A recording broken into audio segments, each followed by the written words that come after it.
গরিব চাষা, তার নামে মহাজন নালিশ করেছে।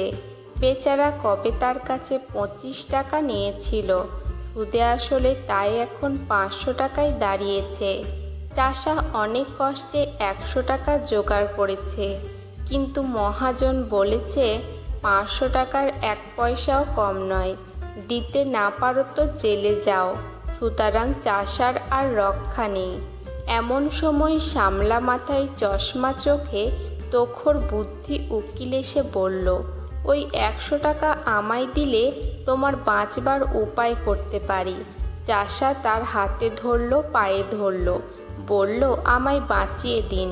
উকিল বলল, তবে শোনো, আমার ফন্দি বলি, যখন আদালতের কাঠগড়ায় গিয়ে দাঁড়াবে তখন বাপু হে কথা টথা কয়ো না।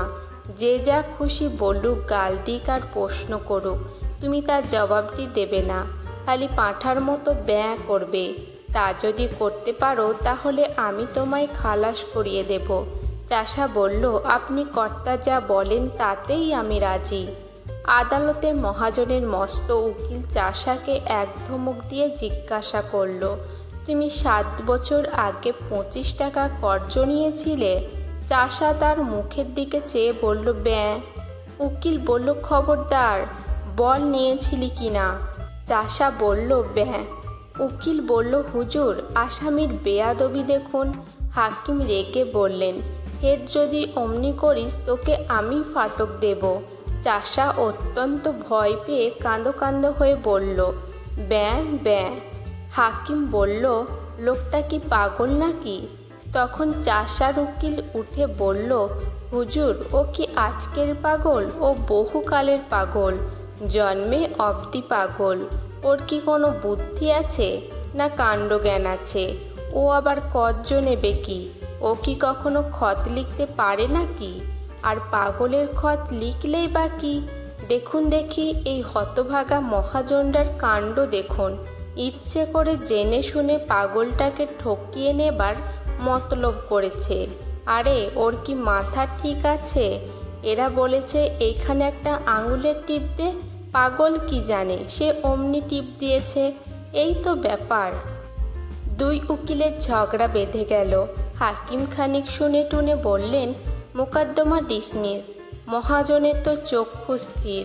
সে আদালতের বাইরে এসে চাষাকে বলল, আচ্ছা, না হয়তো 400 টাকা ছেড়েই দিলাম, ওই 100 টাকাই দে।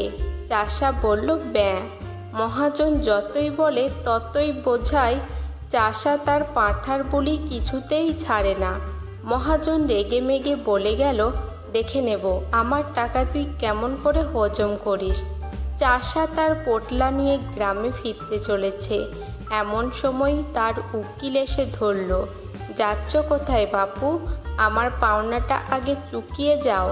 100 টাকায় রফা হয়েছিল, এখন মোকদ্দমা তো জিতিয়ে দিলাম। চাষা অবাক হয়ে তার মুখের দিকে তাকিয়ে বলল, ব্যাঁ। উকিল বলল, বাপু হে, ওসব চালাকি খাটবে না, টাকাটি এখন বের করো। চাষা বোকার মতো মুখ করে আবার বলল, ব্যাঁ। উকিল তাকে নরম গরম অনেক কথাই শোনালো, কিন্তু চাষার মুখে কেবলই ওই এক জবাব। তখন উকিল বলল, হতভাগা গৌমুখ পাড়াগে ভূত, তোর পেটে এত শয়তানি কে জানে? আগে যদি জানতাম তাহলে পোটলা শুদ্ধ টাকাগুলো আটকে রাখতাম। বুদ্ধিমান উকিলের আর দক্ষিণা পাওয়া হলো না।